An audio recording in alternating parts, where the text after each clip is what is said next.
one that was a Jewish state and another that was a Palestinian state. Edward was often criticized for not endorsing the two-state consensus, which is framed around the given of the Zionist project, to be supplemented at some point by some semi-sovereign Palestinian entity that would be called a state but would lack the real elements of national sovereignty. He wrote a very important essay in 1999 called Truth and Reconciliation that I think does vindicate this sense of his prophetic understanding of the conflict. And he said in that essay, and I quote, "What if the peace process has in fact put off the real reconciliation that must occur if the 100-year war between Zionism, Jewish nationalism, and the Palestinian people is to end?"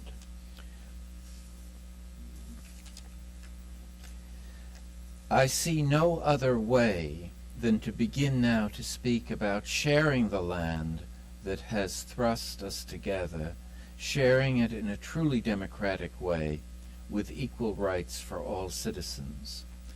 There can be no reconciliation unless both peoples, two communities of suffering, resolve their justice in a secular fact, and that it has to be dealt with as such.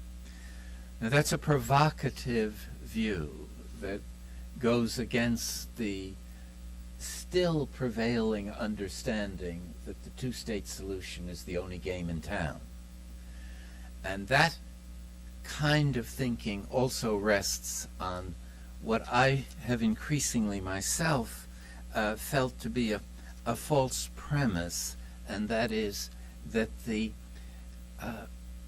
political outcome that will bring reconciliation and peace will be produced as a result of traditional diplomacy.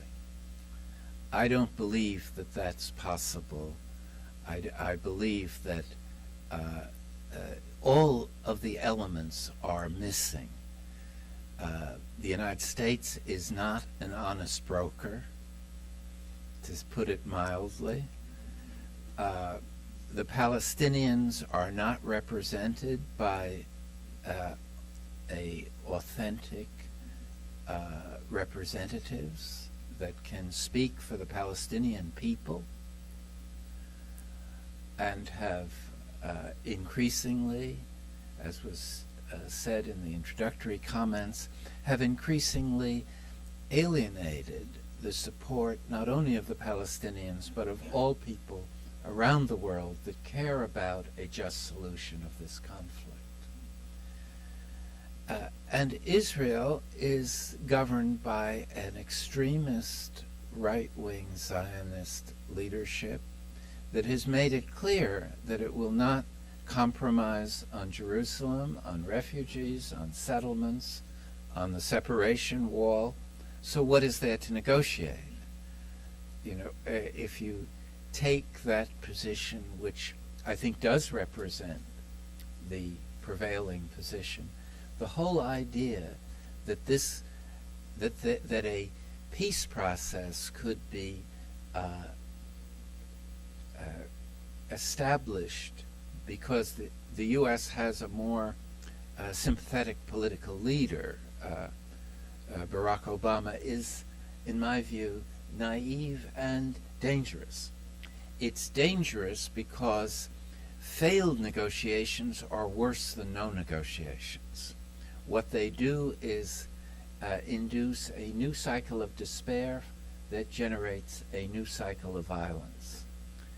And in that sense, I think it was fortunate in a way that the Netanyahu leadership refused to accept even this extremely modest precondition for resuming the peace, so-called peace process, a temporary freeze on settlements.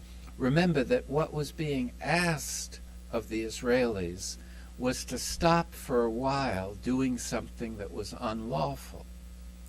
The settlements are a clear violation of Article 49, Paragraph 6 of the Fourth Geneva Convention.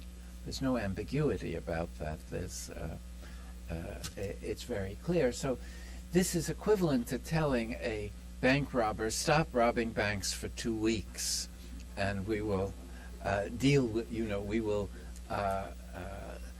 give you a legitimate status as a negotiating partner. And the fact that Israel was able to face down the Obama presidency, despite sending George Mitchell 12 times to persuade Netanyahu, is really both a strong signal of the lack of effective leverage over Israel and the unwillingness of Israel to even create a cosmetic sense of a willingness to accommodate the demands of an American political leadership that's seeking the illusion of balance. It's not seeking balance, but it's seeking the illusion of balance. And Israel won't even cooperate to that extent. And pretty clearly, their strategy is to continue accumulating facts on the ground. That is, to deny that there's a partner for peace, or to suggest that there is no viable way of achieving peace so long as the Goldstone report is being taken seriously.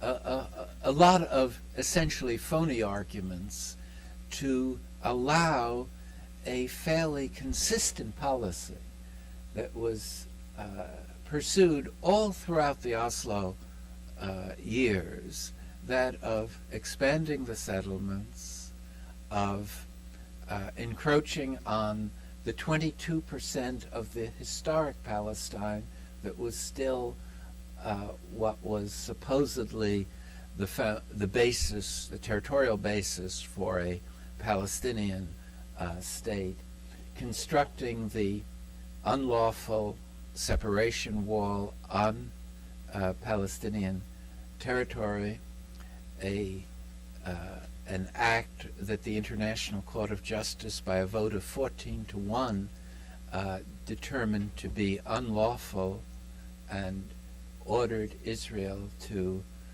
dismantle the wall and to pay reparations to the Palestinians for the harm done by its construction up to that point. Now, in the context of these very recent developments, that